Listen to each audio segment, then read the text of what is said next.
Olá! Hoje no Chá das Quatro nós vamos falar sobre superação. Será que quanto maior o desafio, maior a vitória? Fique ligadinho aí porque nós já estamos no ar.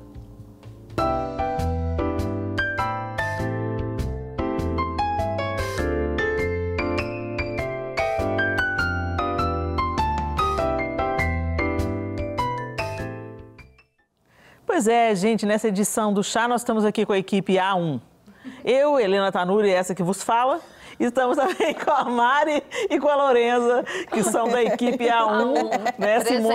A Simone e a Isa não puderam estar conosco. Beijo, super beijo para as duas, para a mamãezinha Isa, para a Simone Lacerda, queridíssima.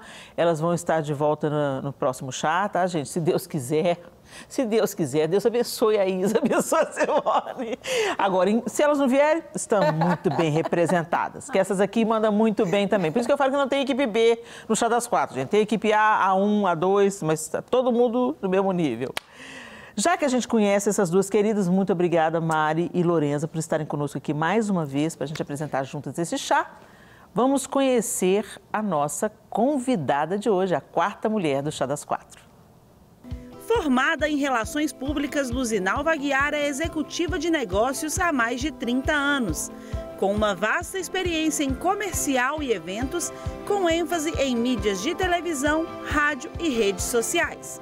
Atualmente é gerente comercial na Rede Super de televisão e também responsável por ações de patrocínio para o Ministério Diante do Trono, Ana Paula Valadão e Ezenete Rodrigues.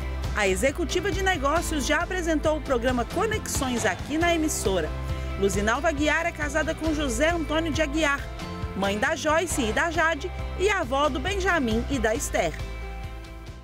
Pois é, gente, a gente está com a Lu, para nós é Lu. Luzinalva já está na nossa vida já tem uns anos aí, né, Luzinalva? Tem um tempinho. Não tá nesse detalhe de quantos anos, não. Não, deixa eu falar, vai focar. Vamos falar de outra coisa. Agora, gente, para falar de superação, só podia ser com a Luzinalva. A gente estava até conversando aqui nos bastidores, gente, antes da gente entrar, que a gente falou assim, Senhor, aqui não estou querendo ser promovida a caçadora de gigante, não, já estou satisfeita de servir o café, eu falei com elas. Só que a gente esquece que Davi foi promovido a caçador de gigante justamente porque foi levar provisões. Não, Senhor, deixa para lá, tudo bem. Nem o café assim a gente está querendo. Deixa eu começar para ver como é que fica, né? A gente sabe também, gente, que superação, ela nasce de uma grande luta, de uma grande dor, de uma grande adversidade. E graças a Deus, porque o Senhor é aquele que não nos dá nada que a gente não dê conta de atravessar. Então, se Ele deu o pacote, Ele também vai dar força para a gente atravessar o vale. Falando em vale, conta para a gente, Luzinalva, por que você é conhecida como uma valente, como uma pessoa que é a representatividade da superação? Para o pessoal que está em casa, o que você teve que superar, Lu? A gente estava brincando de desafios. Quanto maior o desafio, maior a vitória. Eu devo ser uma grande vitoriosa. Eu comecei a desconfiar que eu sou vitoriosa. Você já é pós-graduada em vitória. Eu acho que eu tenho mestrado, doutorado, pós. Porque eu brinco. Eu falo que hoje eu tenho o privilégio de falar isso brincando, com tranquilidade, com semblante normal de paz, mas eu brinco que a vida me deu uma sacola desse tamanho de limão, aquele limão bem azedo. Eu ainda brinco, limão capeta. Limão capeta. Capeta o quê? Que capeta o quê? Chega de capeta. E eu com determinação, vontade de dar certo, vontade de vencer e principalmente com o Senhor, eu peguei esse limão, com um sorriso no rosto, arrumei um açúcarzinho ali com a vizinha emprestada, fiz uma limonada, andei mais algumas milhas, consegui emprestado, com um sorriso, uma lata de leite condensado e fiz até mousse. Olha isso. De limão. Então foi limão para Dedéu. Mas foi limão para valer, para valer. E não era simplesmente uma perda. Foram perdas, assim, traumáticas, trágicas. E, resumindo, uma família de 7 pessoas à mesa, 7 pessoas, tem 2. 5 já não está conosco mais. E algumas mortes assim, muito trágicas, que marcaram muito. Eu tinha 9 anos de idade. e vi a minha mãe ser assassinada. O assassino não matou a minha mãe e a filha porque já tinha um propósito, né, do Senhor na minha vida. Porque eu estava do lado, ele mirou o revólver para mim. Deu 4 tiros nela, tinha 2 balas ainda, e ele mirou para mim. Eu, sem entender muito, entrei e fui tirar satisfação com ele. O que você fez com a minha mãe? Que ela está caída aqui, assim, machucada. O que você fez? Você tinha 9 anos? 9. Na verdade, minto. Eu tinha 12, 9 quando eu perdi meu pai. Ok. E com a minha mãe, 12. Porque quem a matou foi meu padrasto. Porque ela ficou viúva e casou novamente com um rapaz mais jovem. E o crime foi passional. Ele tinha muitos ciúmes dela. E foi passional. E eu falo que duro, mas foi difícil demais, demais. Mas foi muito dolorido, isso. Mas eu tinha muita vontade de dar certo na vida. Por quê? Eu já tinha entendimento que eu, negra, pobre e órfã, eu estava muito predisposta ao insucesso, a não dar certo. Porque a gente sabe que vive num país preconceituoso, racista, e eu sozinha, fiquei órfã, fui colocada num pensionato de freiras e padres em Goiânia. E eu olhava para a circunstância e falava, gente, não vou dar certo na vida. Negra, pobre, órfã, num pensionato de freiras e padres. E com a dor, a falta de vontade de viver, de tristeza, falei, gente, eu não vou dar certo na vida. Então teve um momento que você pensou, não vai dar certo. Várias vezes, várias vezes. As circunstâncias, não tinha nada. Esfregava isso na sua cara, Na né? minha cara, não tinha nada que me favorecia, nada. E eu sempre fui uma pessoa muito alegre, sempre.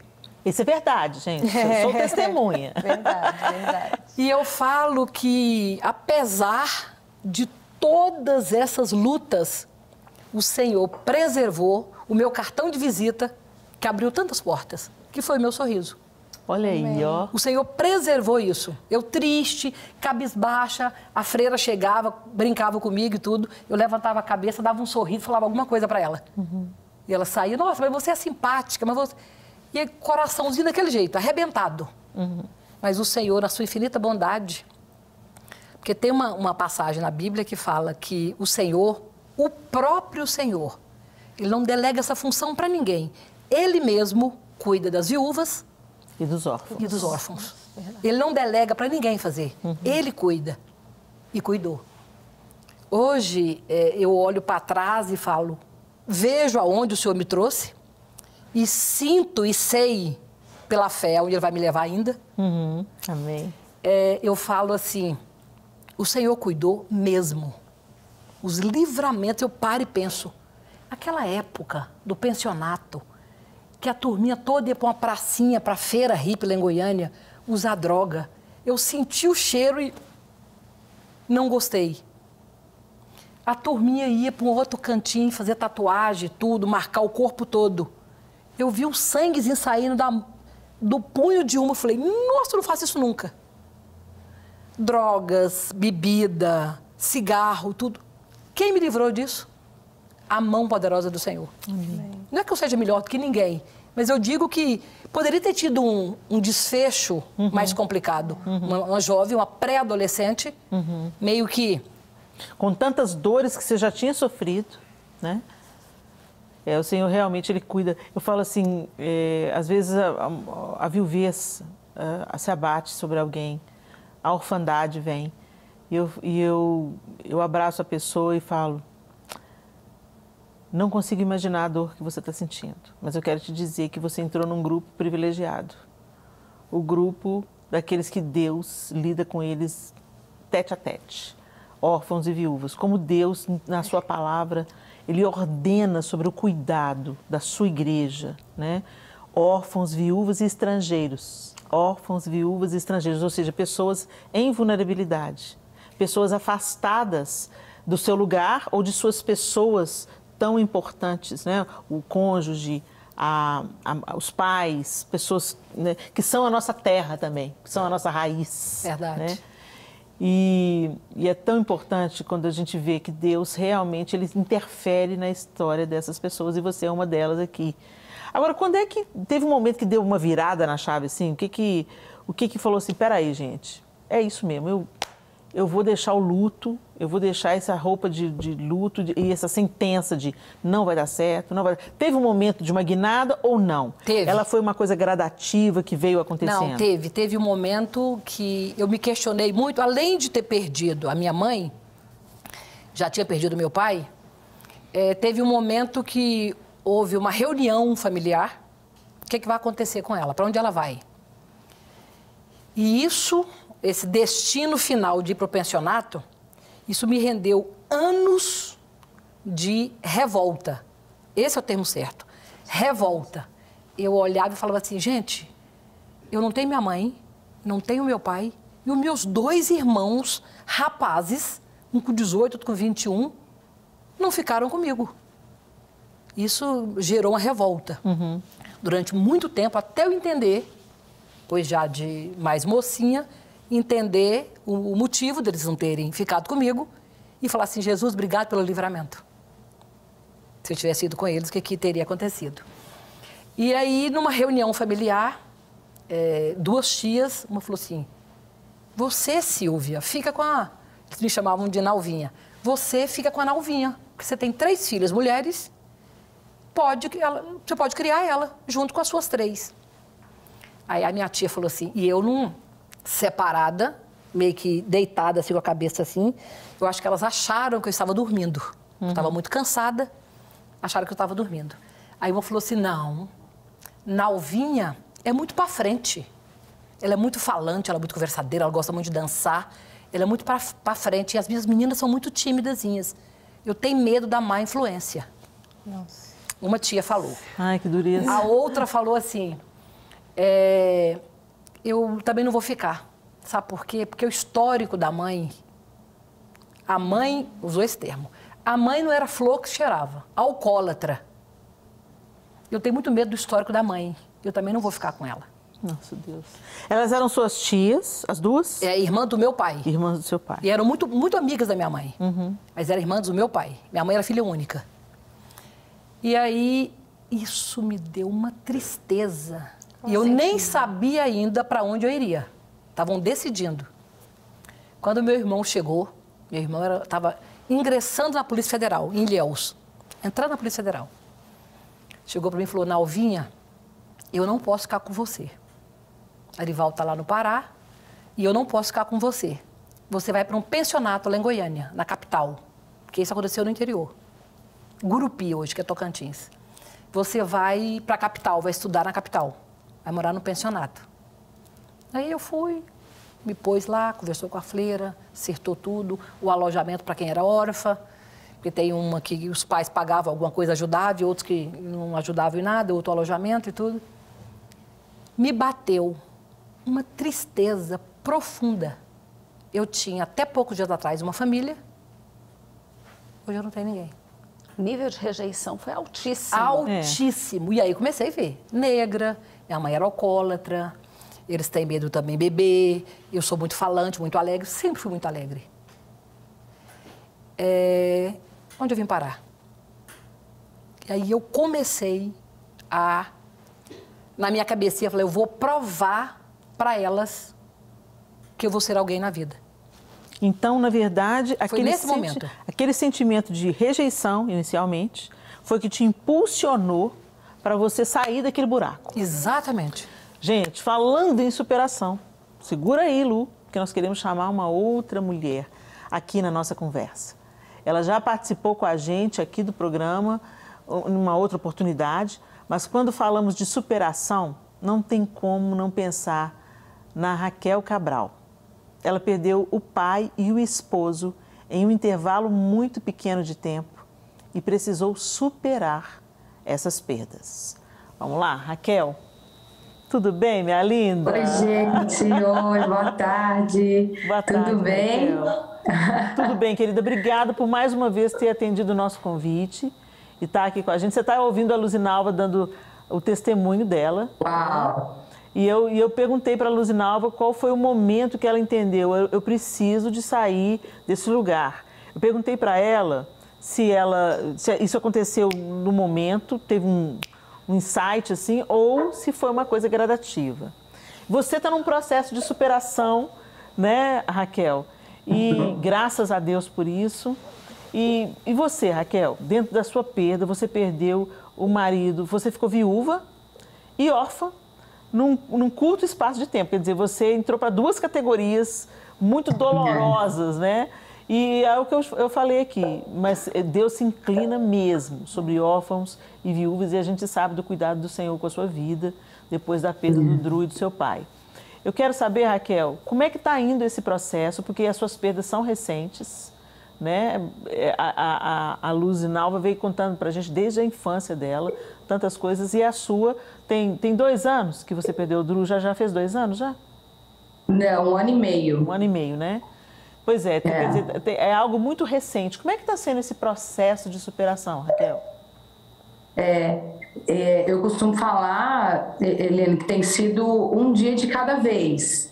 Né? Realmente a gente entra numa categoria, eu estava sendo ministrada aí pela Lu, né? Que eu sempre falo isso.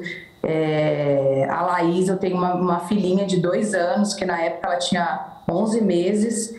E eu falo assim, a Laís não ficou sem pai porque Jesus cuida pessoalmente dela. Ele se tornou o pai dela, já era e se tornou o único pai dela.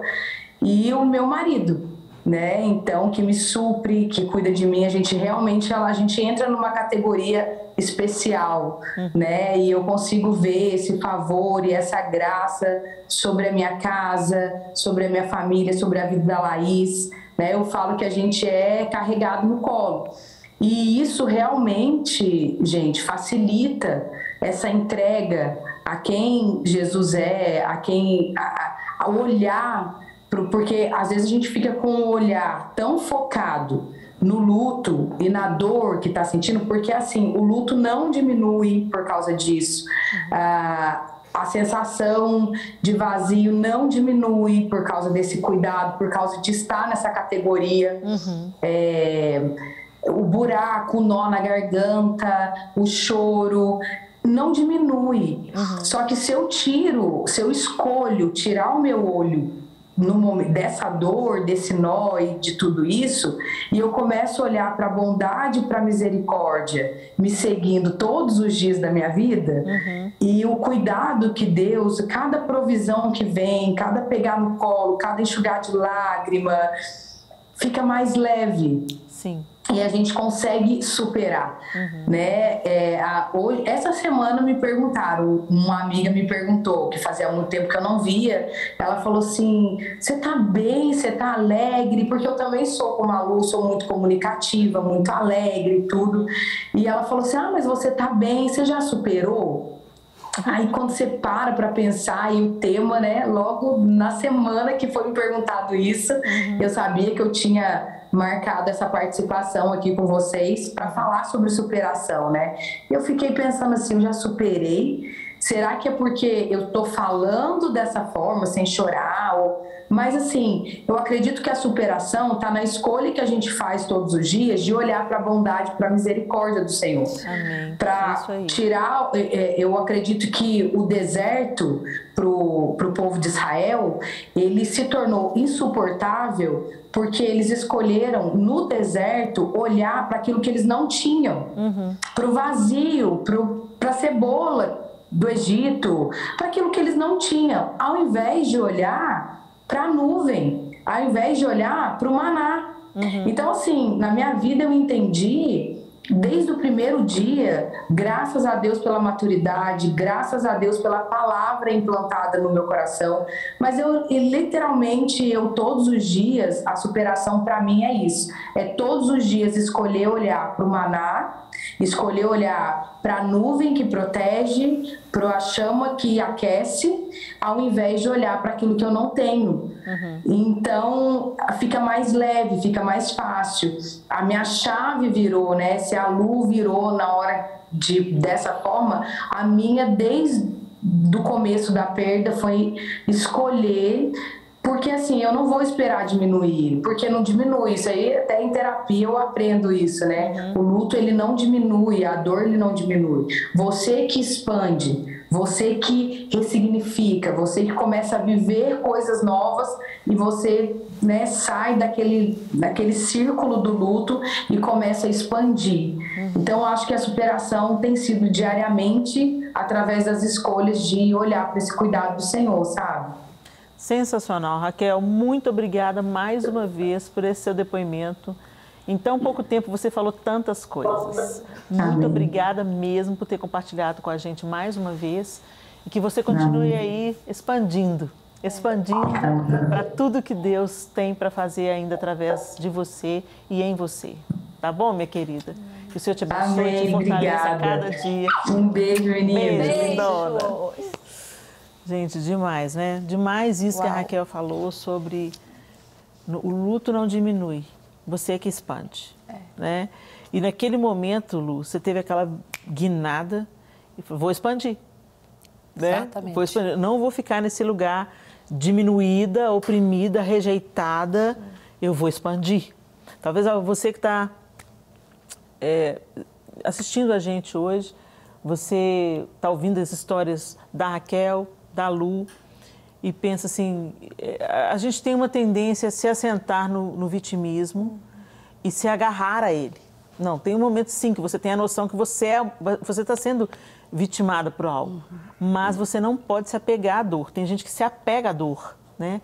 Ela não quer expandir, ela quer sofrer aquilo. Eu lembro uma amiga muito querida que perdeu o filho, e outra mulher que também havia perdido o filho há muitos anos, chegou para essa amiga e falou assim, você perdeu seu filho, você nunca vai superar.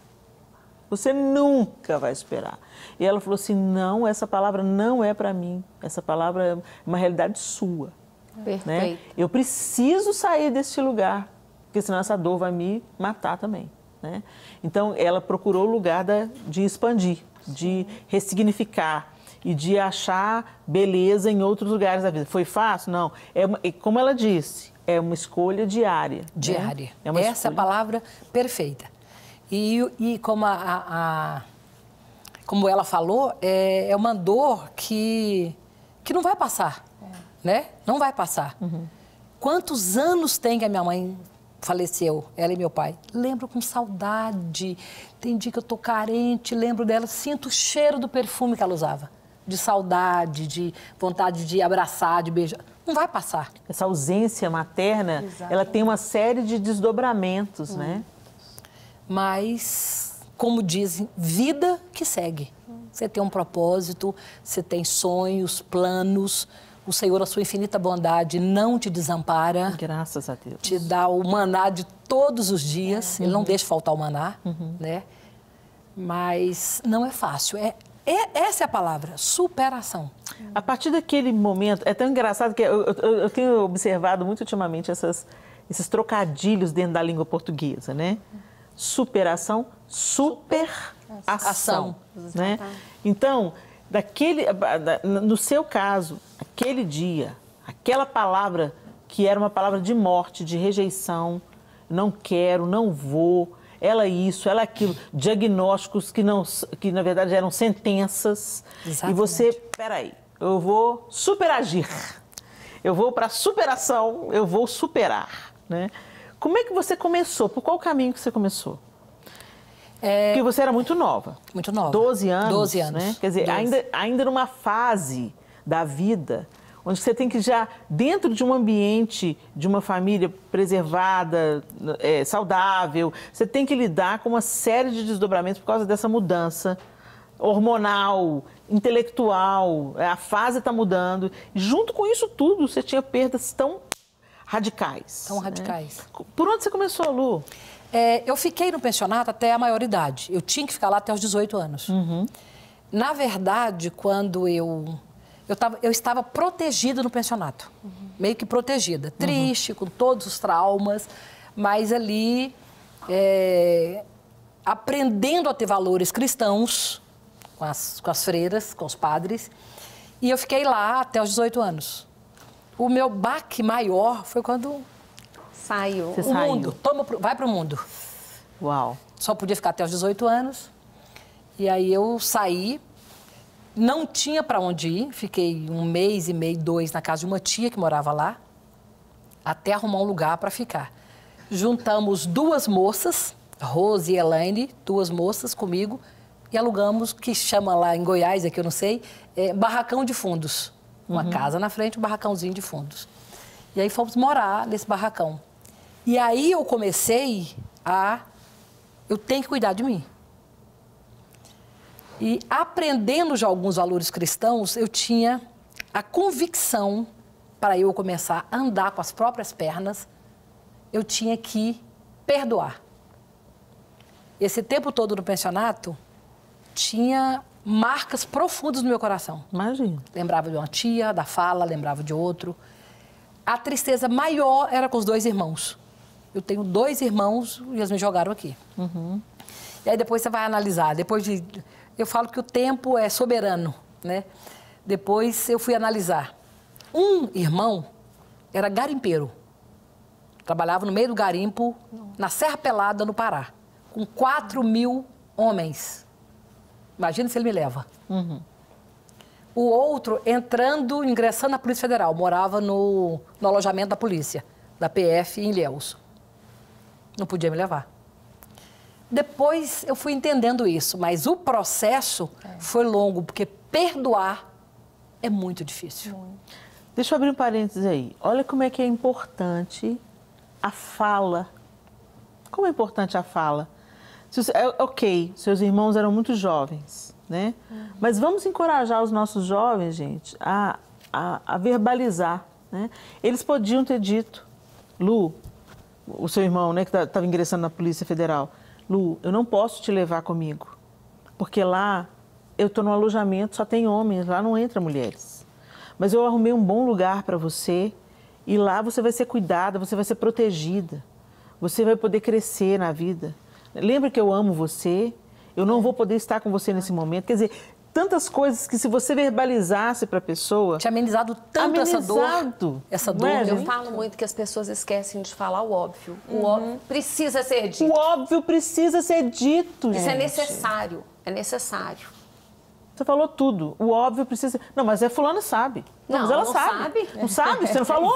Não foi falar. Não, ela sabe que eu amo. Não, fala.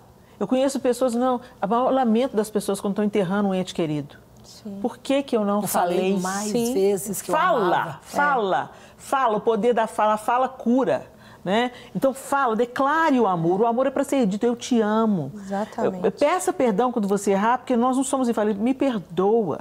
Tem coisas que a minha ficha está caindo agora, porque a gente amadurece algumas coisas. Poxa, por que eu fiz aquilo? Por que eu não fiz diferente? Dá tempo de voltar atrás e pedir perdão? Peça perdão, volta atrás, vai lá, encontra essa pessoa de novo. Você lembra aquela época? Eu não pensava como eu penso hoje. Hoje eu tenho uma cabeça diferente. Deixa eu te falar, me perdoa. Eu falhei com você. Verbaliza, gente. Se os irmãos dela tivessem falado, né? Fechou parênteses gigante da Helena. Não, mas você falou com muita autoridade. É verdade. A gente tem que aprender a pedir perdão e falar o que está sentindo, né? Falar dos sentimentos. Aí, que lindo isso. Então, você entendeu que para você começar, você tinha que perdoar. Não dá para recomeçar carregando um tanto de mochila, né? Um tanto de saco de lixo emocional. Exatamente. Para eu iniciar a minha caminhada, eu tive que perdoar. Perdoar 2 tias, seus irmãos. E meus 2 irmãos, para continuar rompendo. Porque senão eu ia ficar estagnada ali. Estamos de volta com o Chá das 4 e hoje falando sobre superação. E no nosso contraponto de hoje, nós temos uma história linda de superação com o pastor Renan Nossi.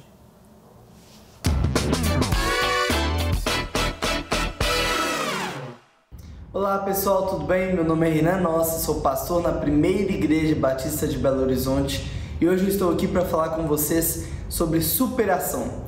Superação à luz da Bíblia é Jesus Cristo nos convidando a nos tornarmos mais parecido com Ele. Jesus ele enfrentou dificuldades, Jesus ele foi frustrado, Jesus enfrentou muitas dores, mas ele não deixou que ela o parasse. Superação é você estar diante de algo que quer tentar te parar, diante de uma dor, diante de algo que você não aguenta mais, mas você olha para cima e lembra que tem um motivo maior que te faz levantar da cama todos os dias e que te faz querer ir além. Quando eu tinha 14 anos, eu tive um tumor no cérebro, fiquei desenganado pelos médicos, fui jurado de morte. Graças a Deus ele me livrou, mas ainda assim eu tive algumas dificuldades de voltar a estudar, de me recuperar, porque os médicos diziam que eu ia ficar dependente dos meus pais para sempre. Graças a Deus, um mês depois eu já estava de volta na escola. Com 18 anos, eu saí de casa, fui para a faculdade. Hoje, pela graça de Deus, sou pós-graduado, não por mim, mas porque eu sei que acima de mim é um Deus que todos os dias me dá fôlego para levantar. Todas as vezes que você estiver diante de uma situação que quer tentar te parar, se lembre que há um Deus fazendo uma força muito maior para você ir para frente do que qualquer coisa que faz uma força para você vir para trás. O para-brisa é maior do que o retrovisor, porque o passado ele é só uma referência. Devemos olhar para frente. Olhe para Jesus Cristo, supere seus problemas, supere seus medos, supere sua dor e seja você um testemunho. Deus abençoe. Uau, amém. Muito obrigado, pastor Renan, pelo seu depoimento corajoso aqui. Amém. É interessante isso que ele falou, né? Que o para-brisa é maior do que o retrovisor. Para o retrovisor ser um ponto de referência. Você não está caminhando para lá. Você não está caminhando para trás. O carro está só vendo o passado. Tá vendo o passado, tá lá atrás. Exatamente, fazendo dele uma referência para você não errar no seu caminho, né? Muito, muito, muito feliz essa comparação que ele fez. Muito bem, Lu. Então, nós terminamos falando desse primeiro passo que você deu, né? E entendendo que perdoar era a pavimentação do caminho que você ia começar. A base para absolutamente tudo. Fala um pouquinho mais sobre isso, Lu, porque para as pessoas às vezes falam assim, perdoar? Perdoar coisa nenhuma. Você sabe o que eu estou passando, você sabe o que eu passei, você sabe o que me fizeram. Bom, gente, tem muitos detalhes nessa história da Lu que dentro de um tempo de televisão não dá para a gente colocar.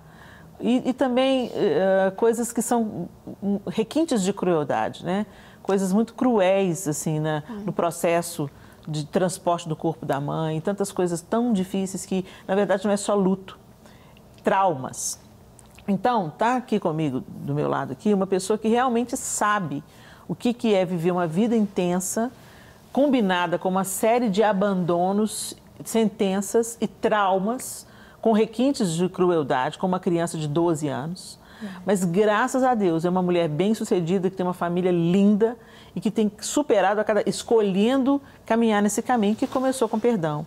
Então, incline os seus ouvidos. Às vezes você está aí apegado ao seu ressentimento, você não quer perdoar, você não quer recomeçar. E, na verdade, é muito fácil a gente te falar de perdão quando a gente não teve que perdoar, quando a situação não chegou na nossa porta. Mas nós estamos falando aqui de uma pessoa que precisou de encontrar esse caminho. Então, fala um pouco pra gente, Lu, como é que é perdoar? Não é fácil. Você tem que decidir perdoar. E, às vezes, você tem que decidir que você precisa continuar. Você precisa continuar vivendo. Se você tem planos, sonhos e quer continuar rompendo, você tem que perdoar. Porque, às vezes, a pessoa fala assim, brincando, é um fardo que você carrega a falta de perdão. Isso não é literalmente só uma fala, é literalmente vivenciado. É um fardo. Porque eu percebi exatamente isso. Quando eu decidi entender, no primeiro momento, eu entendi. Como eu já tinha valores cristãos inculcados na minha vida, eu vi a importância de colocar isso em prática. Graças a Deus por aquele pensionato. Exatamente. Bendito seja Deus pela semeadura daquelas freiras, daqueles padres, apresentando o cristianismo para você, porque foi a base daquilo que você... Exatamente. E aí eu percebi a importância, vi os desejos que eu tinha de dar certo, de ter uma família. Tem gente que brinca e fala assim, você não queria nunca mais pensar em ter família, com tanta tragédia. Pelo contrário. Eu queria ter a minha família, ter a minha história para contar a partir do que aconteceu. E aí tive, como eu falei para vocês, voltar, entender, liberar perdão, perdoar meus irmãos e ver que realmente eles não tinham a menor condição, ver a situação com outros olhos, que eles não tinham a menor condição de estarem comigo, de me levar. Mas como é que foi o perdão com suas tias? Porque com os seus irmãos, você falou, eu comecei a entender o ponto de vista deles. Então, a partir daí, isso foi um facilitador para eu perdoar, a compreensão do outro lado, né?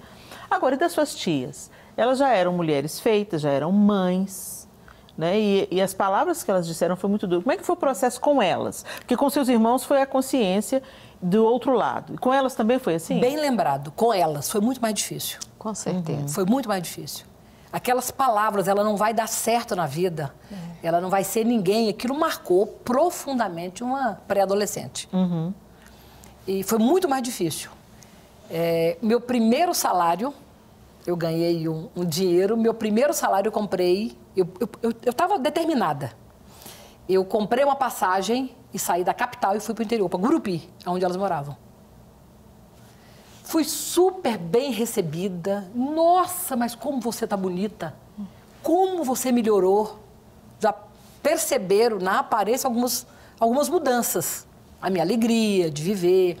Em parte superada aquela dor que elas viram naquele momento, aquela dor momentânea lá do sepultamento, daquele momento. Eu não tinha encontrado com elas mais. Me elogiaram e tudo. E aí eu comecei a conversar com elas. Eu só consegui perdoar a partir do momento, e foi no segundo encontro lá na cidade, no primeiro eu fiquei travada, e eu só consegui perdoar depois que o que você falou com tanta sabedoria, a falta de comunicação. Por que elas não falaram o que elas estavam pensando que poderia acontecer e não só julgar, isso não vai dar em nada. Então, assim, eu tive que ser muito sincera, eu voltei aqui, tia Zenaide, para conversar com a senhora e com a tia Silvia. Aí elas souberam que você escutou o que elas disseram. É isso que eu ia falar agora. Eu voltei aqui porque a senhora falou no dia do enterro da minha mãe, numa reunião familiar, que após o enterro, o que seria de mim. E eu ouvi a senhora, tia Silvia, e a senhora, tia Zenaide, falar que uma não queria ficar comigo, porque eu era muito falante, muito dançarina, muito alegre. E falei para as duas. Elas assustaram muito. Não era que você entendeu errado. Não é que você era muito alegre, não era é porque você era muito mais nova do que as minhas. E aí, foi uma conversa franca. Sabe aquela conversa, aquela lavação de roupa? Sim, E eu falei necessárias. E eu sempre tive facilidade com comunicação. Eu olhei dentro dos olhos delas e deixei claro a minha dor que eu carreguei esse tempo todo e a rejeição que eu senti da parte delas. E aí foi uma conversa boa, abraçamos, choramos, pedi perdão, elas me pediram perdão. Glória a Deus. Fez uma comidinha que eu lembrei da minha mãe, o jeitinho que a minha mãe fazia as comidinhas, comemos, passamos um momento bom. E aí, a minha vida deslanchou. Glória a Deus. Deslanchou. Essa é a Glória palavra. a Deus. Então, presta atenção, gente. O nosso tempo já está acabando. Não sei. Porque a gente sabe que tem muita mais coisa nessa estrada, mas você viram na apresentação da Luzinalva como hoje ela é uma pessoa bem-sucedida, abençoada. Jesus entrou nessa equação com mais força ainda. Ele que já estava ali se apresentando, seus princípios, seus conceitos, que te levou a perdoar. E hoje a Luzinalva é vovó. Tá vendo mais um aí que eu vi na Benjamin tem 5 aninhos e a Esther tá chegando. Olha aí, gente, que delícia. A Esther vem aí. E Pela graça do Senhor, casei, tenho uma família linda. Bendito família seja firmada Deus. na rocha. Glória a Deus. Superação. Favor imerecido. Graça do Senhor. Ação. Gente, vamos terminar esse programa com o coração quentinho e com a gratidão ao Senhor. E a promessa. Ele nunca vai nos dar nada que a gente não vai dar conta. Exatamente. Essa é uma promessa divina. O Senhor nunca vai nos dar além daquilo que nós suportemos. E Ele estará conosco em toda e qualquer situação. Eis que estou convosco todos os dias, até a consumação dos séculos. Lembre-se disso. A gente não sabe o que a vida está preparando para nenhum de nós aqui. A gente não tem ideia. Mas o Senhor já está no nosso futuro. Que Ele nos sustente e que histórias como da Luzinalva, como da Raquel, como do pastor que compartilhou com a gente agora, que sejam trazidas à nossa memória no dia da adversidade. Ele chega para todos nós. Que no dia mau a gente seja pronto. E como estar pronto? Estenda as suas raízes, firme a sua vida na rocha que é Cristo. A Raquel falou algo muito importante aqui. O que me ajudou no meu processo foi eu estar fundamentada na palavra. Né? Você vai colocando para dentro, você não sabe para que aquele alimento serve exatamente. Mas no dia que o seu corpo for atacado por vírus, por bactérias, todos aqueles nutrientes vão fazer o seu corpo reagir. Da mesma forma é a palavra de Deus. Coloca a palavra para dentro. Ler a Bíblia não é só para preencher protocolo de devocional. Ler a Bíblia é se apropriar de um alimento sólido para te sustentar em todos os dias da sua vida. Suas últimas considerações, Lorenza, querida? Volto a falar. Gente, lembrem, o óbvio precisa ser falado. Não deixem para amanhã aquilo que você pode estar falando hoje e aliviando o sofrimento de pessoas que muitas vezes vão sofrer por anos a fio. Então, o que para você é óbvio, para o outro não é. Você, Mari? O que eu digo é que a gente consiga alinhar, né, a nossa visão, a nossa expectativa em obediência e discernimento de quem Deus é. Acho que das dores, do luto, né, tudo que... Uma das coisas principais que mais doem é a expectativa quebrada, porque você sonhou em ter aquela pessoa até certo ponto, porque você sonhou que ela estaria em determinados momentos e porque você sonhou que não estaria passando por determinada coisa daqui a alguns anos, enfim. Mas Deus nos surpreende. Então, ainda que as dores, né, possam não ser a vontade de Deus para nós, mas são uma permissão que a gente possa olhar e ver adiante, pensar, não, Deus está no controle. Que em algum momento o jogo vai virar, em algum momento nós vamos ser surpreendidos a tal ponto que eu tenho certeza que a Luzinalva, por mais que desejasse, sonhasse muitas coisas, ela não imaginava que chegaria aqui hoje, né, com uma família tão linda diante de Deus. Então eu acredito que é isso, a dor vem, o luto vem, é difícil, é doloroso, mas é uma quebra de expectativas muito grande, mas Deus é um Deus de superação, né? É um Amém. Deus de renovo. Amém. Com essas palavras, a gente te agradece, Lu. Obrigada, minha linda, por você compartilhar essa história de superação com a gente. Amém. E a gente se encontra no próximo Chá das 4, se Deus quiser. Até lá. Beijo, gente.